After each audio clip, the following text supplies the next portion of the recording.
নতুন বাংলাদেশ করার সুযোগ বৃথা হতে দেবে না বলে জানিয়েছেন প্রধান উপদেষ্টা ডক্টর মোহাম্মদ ইউনূস। রাজধানীর ওসমানী স্মৃতি মিলনায়তনে স্বাধীনতা পদক বিতরণ অনুষ্ঠানে তিনি বলেন, ন্যায়ভিত্তিক ও বৈষম্যহীন সমাজ প্রতিষ্ঠা ৭১-এর লক্ষ্য হলেও সেই সমাজ এখনো প্রতিষ্ঠা হয়নি। এ সময় জাতির জন্য অবদান রাখা ব্যক্তিদের প্রতি জীবদ্দশায় সম্মান দেখানোর তাগিদ দেন প্রধান উপদেষ্টা। বিস্তারিত জানাচ্ছেন একরামুল হক সায়েম। ভিশনের ফুলঝুরি মেগা অফারে ফ্রিজ কিনলেই পাচ্ছেন ১৬ পিসের আকর্ষণীয় গিফট বক্স একদম ফ্রি।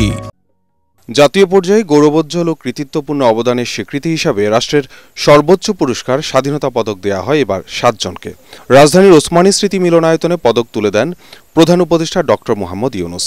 বিজ্ঞান ও প্রযুক্তিতে অধ্যাপক জামাল নজরুল ইসলাম, সাহিত্যে কবি আল মাহমুদ, সংস্কৃতিতে নভেরা আহমেদ, সমাজসেবায় স্যার ফজলে হাসান আবেদ, মুক্তিযুদ্ধ ও সংস্কৃতিতে আজম খান, শিক্ষা ও গবেষণায় বদরউদ্দিন মোহাম্মদ উমর এবং প্রতিবাদী তারুণ্যে আবরার ফাহাদ পান স্বাধীনতা পদক ২০২৫। তবে ব্যক্তিগতভাবে কোনো পুরস্কার গ্রহণ না করার সিদ্ধান্ত নেয় পদক নেননি বদরউদ্দিন মোহাম্মদ উমর। তার পদকের রেপ্লিকা জাতীয় জাদুঘরে রাখার সিদ্ধান্ত নেয় সরকার। বাকি ৬ জনই পান মরণোত্তর পদক। তাদের পরিবারের সদস্যরা পদক নেন প্রধান উপদেষ্টার কাছ থেকে।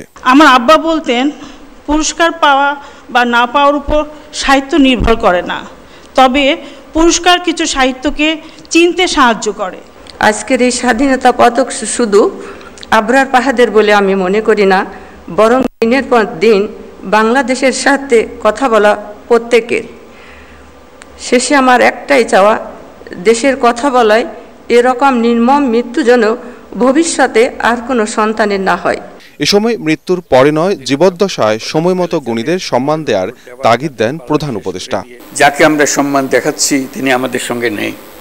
আমরা যেন আগামীতে এটা একটা নিয়ম করতে পারি যে যাদের মরণোত্তর দেওয়ার তাদের পালা শেষ করে দিয়ে পর থেকে শুধু জীবিত অবস্থায় যারা আছেন তাদেরকে আমরা পুরস্কার দিই, তাদের প্রতি সম্মানটা আমরা দিই।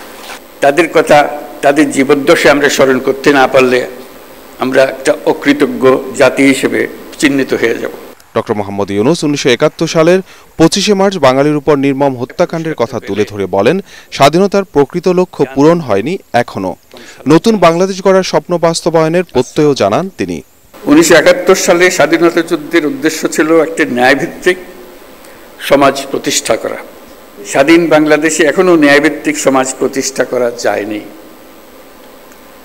দীর্ঘদিন ধরে এই দেশের মানুষকে তাদের ভোটাধিকার থেকে বঞ্চিত করা হয়েছে।